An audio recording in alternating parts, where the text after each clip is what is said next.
Assalamualaikum warahmatullahi wabarakatuh. Selamat bertemu kembali dengan saya, Siti Malihatun Badriah. Pada kesempatan yang sangat luar biasa ini, saya akan menyampaikan mengenai proses terjadinya jaminan fidusia. Proses terjadinya jaminan fidusia meliputi dua tahap. Tahap pertama adalah tahap pemberian jaminan fidusia atau tahap pembebanan jaminan fidusia. Dan tahap kedua adalah tahap pendaftaran jaminan fidusia. Dua tahap ini harus dilalui semuanya supaya terjadi jaminan fidusia. Pada tahap pertama, yaitu tahap pembebanan jaminan fidusia. Ini bisa kita lihat di dalam pasal 5 Undang-Undang Jaminan Fidusia. Pembebanan jaminan fidusia ini dibuat dengan akta notaris. Jadi merupakan akta otentik dan memiliki kekuatan pembuktian yang sempurna. Nah, akta pemberian jaminan fidusia ini atau akta jaminan fidusia ini dibuat dalam bahasa Indonesia dan merupakan akta jaminan fidusia. Akta jaminan fidusia ini memuat hal-hal sebagai berikut. Yang pertama adalah identitas pihak pemberi dan penerima fidusia. Jadi di sini subjeknya harus disebutkan secara jelas di dalam akta pemberian jaminan fidusia atau akta jaminan fidusia. Yang kedua, data perjanjian pokok yang dijamin dengan jaminan fidusia. Ini pun harus disebutkan di dalam akta jaminan fidusia. Kemudian uraian mengenai benda yang menjadi objek jaminan fidusia. Selanjutnya adalah nilai penjaminan.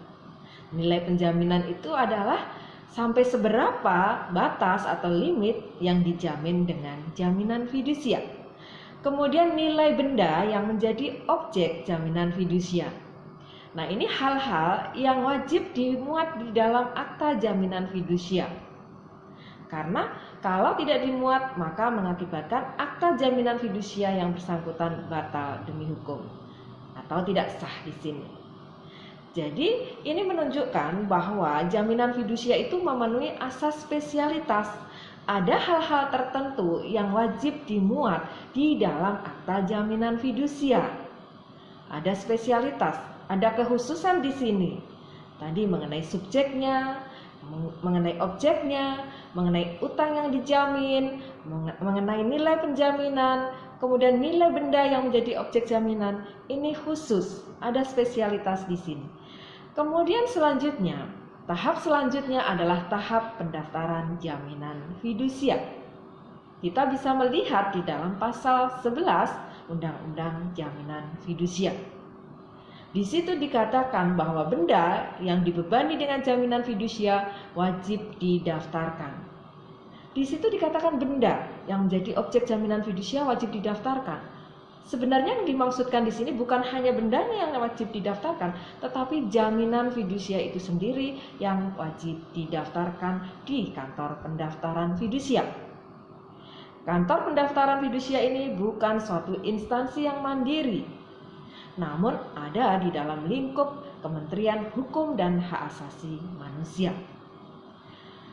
Pendaftaran jaminan fidusia ini atau permohonan pendaftaran jaminan fidusia ini dilakukan oleh penerima fidusia, kuasa atau wakilnya dengan melampirkan pernyataan pendaftaran jaminan fidusia.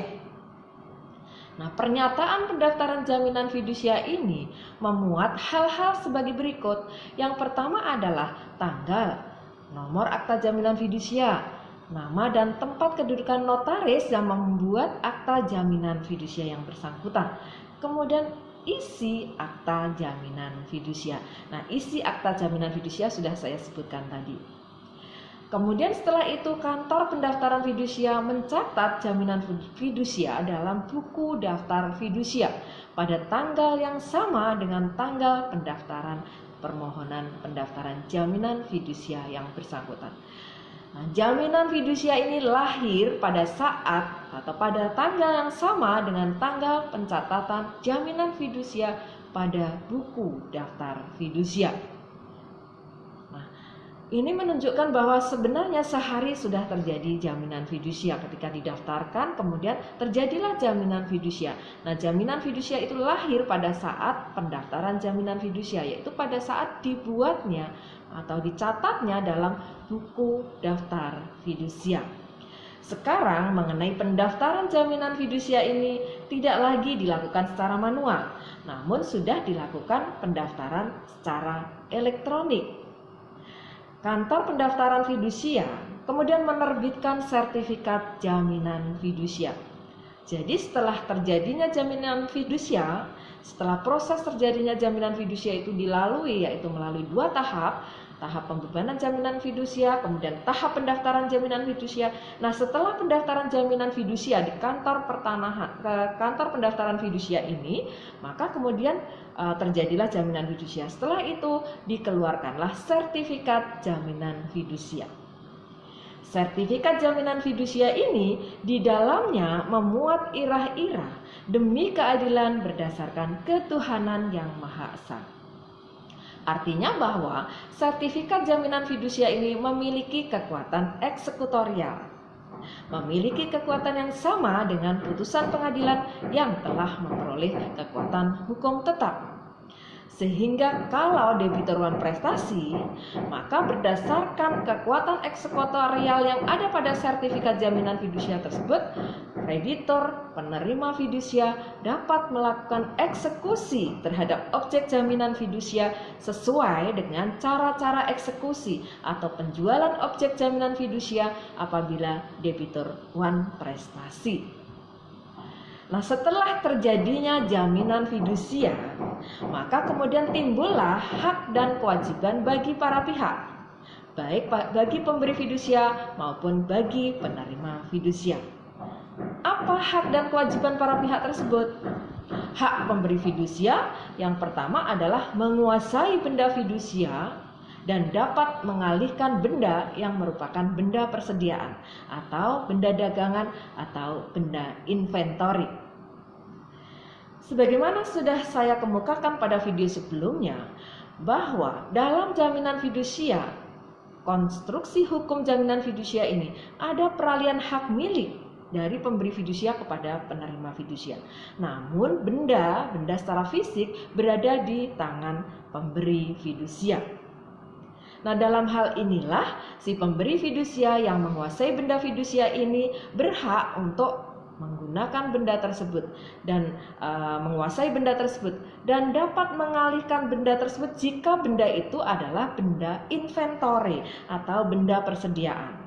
Namun kalau bendanya bukan benda inventory, maka tidak boleh bagi pemberi fidusia itu menjual atau mengalihkan objek jaminan fidusia yang bersangkutan. Kemudian selanjutnya menerima sisa hasil penjualan benda fidusia. Dalam hal ini terjadi jika debitur wan prestasi, kemudian objek jaminan fidusia dijual kepada pihak lain. Kemudian hasil penjualan objek jaminan fidusia setelah dikurangi dengan utang debitur, baik utang pokok maupun bunga maupun biaya-biaya lain, dan ternyata ada sisa dari hasil penjualan objek jaminan fidusia tersebut setelah dikurangi piutang kreditor, maka sisanya tadi harus dikembalikan kepada pemberi fidusia. Nah, inilah menjadi hak dari pemberi fidusia atas sisa hasil penjualan objek jaminan fidusia yang bersangkutan. Kemudian menerima kembali hak milik atas benda yang menjadi objek jaminan fidusia jika telah melunasi utangnya. Jadi dalam hal ini, kalau debitur pemberi fidusia yang dalam hal ini sekaligus adalah debitur sudah melunasi utangnya, maka di sini hak milik atas benda yang tadinya dialihkan dari pemberi fidusia kepada penerima fidusia karena utang sudah lunas, maka di sini perjanjian pokoknya berakhir. Sehingga karena perjanjian pokok berakhir, maka perjanjian tambahan atau asesornya berakhir pula. Maka dalam hal ini hak milik atas benda yang tadinya dialihkan kepada penerima fidusia dikembalikan lagi kepada pemberi fidusia. Nah, ini adalah hak dari pemberi fidusia untuk menerima kembali hak milik atas benda objek jaminan fidusia setelah melunasi atau debitur telah melunasi utangnya. Kemudian kewajiban pemberi fidusia apa? Yang pertama adalah menjaga dan merawat benda fidusia agar tidak turun nilainya. Dalam konstruksi jaminan fidusia, benda yang menjadi objek jaminan fidusia ada di tangan pemberi fidusia. Sehingga dalam hal ini, ada kewajiban dari pemberi fidusia untuk merawat benda tersebut baik-baik supaya tidak turun nilainya. Karena dua pihak, baik pemberi fidusia maupun penerima fidusia, ini memiliki kepentingan terhadap benda objek jaminan fidusia tersebut supaya tetap terawat, terjaga dengan baik supaya tidak turun nilainya. Bagi pemberi fidusia, dia punya kepentingan terhadap benda jaminan fidusia supaya tetap terjaga baik dan tidak turun nilainya, supaya nantinya kalau debitur wanprestasi dan kemudian bisa dijual dengan harga tinggi dan ada sisa hasil penjualan, maka sisanya bisa dikembalikan kepada pemberi fidusia. Nah, bagi penerima fidusia, kepentingan terhadap objek jaminan fidusia supaya tetap terawat dengan baik, supaya tidak turun nilainya adalah supaya nantinya kalau debitur wanprestasi benda itu dijual, maka bisa dijual dengan harga tinggi sehingga bisa dilunasi seluruh piutang kreditor. Kemudian melaporkan keadaan benda fidusia kepada penerima fidusia. Karena pemberi fidusia ini yang menguasai benda dan hak milik sudah dialihkan kepada penerima fidusia, maka di sini dia berkewajiban untuk melaporkan kondisi benda tersebut, keadaan benda tersebut kepada penerima fidusia. Kemudian melunasi utangnya. Melunasi utangnya ini dalam hal pemberi fidusia sekaligus adalah debitur, maka dia harus melunasi utangnya kepada kreditur. Selanjutnya, hak dan kewajiban penerima fidusia. Hak penerima fidusia adalah mengawasi dan mengontrol benda fidusia. Nah, dalam konstruksi jaminan fidusia, bahwa hak milik dialihkan kepada penerima fidusia. Nah, ini mutlak. Ada peralihan hak milik dari pemberi fidusia kepada penerima fidusia. Nah, sebagai pemilik dalam konstruksi yuridis jaminan fidusia, maka dia berhak untuk mengontrol, untuk mengawasi objek jaminan fidusia yang ada di tangan pemberi fidusia. Kemudian selanjutnya menjual benda fidusia jika debitur wanprestasi. Jaminan fidusia adalah hak jaminan. Karena hak jaminan, maka fungsinya adalah untuk menjamin pelaksanaan prestasi debitur kepada kreditur. Sehingga kalau dalam hal ini debitur wanprestasi tidak melaksanakan prestasinya, maka di sini kreditur penerima fidusia berhak untuk menjual benda yang menjadi objek jaminan fidusia dan kemudian mengambil pelunasan piutangnya dari hasil penjualan objek jaminan fidusia yang bersangkutan. Jadi kalau debitur wanprestasi maka bisa dijual sesuai dengan cara penjualan benda objek jaminan fidusia dalam Undang-Undang Jaminan Fidusia, yaitu Undang-Undang Nomor 42 Tahun 1999. Kemudian mengambil piutangnya dari hasil penjualan objek jaminan fidusia. Jadi setelah benda fidusia dijual karena debitur wanprestasi, maka dari hasil penjualan kemudian si penerima fidusia berhak untuk mengambil pelunasan piutangnya dari hasil penjualan objek jaminan fidusia yang bersangkutan. Di samping memiliki hak, penerima fidusia juga memiliki kewajiban. Kewajibannya apa? Yang pertama adalah melaksanakan pendaftaran akta jaminan fidusia ke kantor pendaftaran fidusia.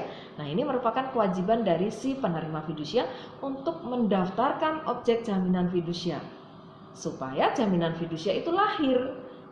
Karena kalau tidak terjadi pendaftaran, tidak ada pendaftaran di kantor pendaftaran fidusia, maka di sini tidak lahir jaminan fidusia. Nah, sekarang pendaftaran jaminan fidusia sudah lebih mudah karena dilakukan secara elektronik dengan sistem elektronik. Kemudian selanjutnya memberikan kekuasaan kepada pemberi fidusia atas benda fidusia secara pinjam pakai. Jadi di sini dalam jaminan fidusia ada pengalihan hak milik dari pemberi fidusia kepada penerima fidusia. Nah, karena hak milik ada di tangan penerima fidusia, maka kemudian dan bendanya ada di tangan pemberi fidusia, si penerima fidusia wajib memiliki kewajiban untuk memberikan kekuasaan kepada si pemberi fidusia atas dasar pinjam pakai benda yang menjadi objek jaminan fidusia. Kemudian menyerahkan kelebihan hasil penjualan objek jaminan fidusia jika debitur wan prestasi kepada pemberi fidusia. Jadi kalau misalnya pemberi fidusia atau dalam hal ini debitur wan prestasi, objek jaminan fidusia dijual, kemudian ternyata ada sisanya dari hasil penjualan objek jaminan fidusia setelah dikurangi piutang kreditur, maka hasil atau sisa hasil penjualan tadi harus dikembalikan kepada pemberi fidusia. Nah, ini kewajiban dari penerima fidusia untuk mengembalikan. Jadi wajib dikembalikan kepada pemberi fidusia kalau ada sisa. Kemudian menyerahkan kembali hak milik atas benda fidusia kepada pemberi fidusia jika piutangnya sudah dilunasi oleh debitur. Kalau utang sudah dilunasi oleh debitur, maka perjanjian pokok, misalnya perjanjian utang piutang, berakhir.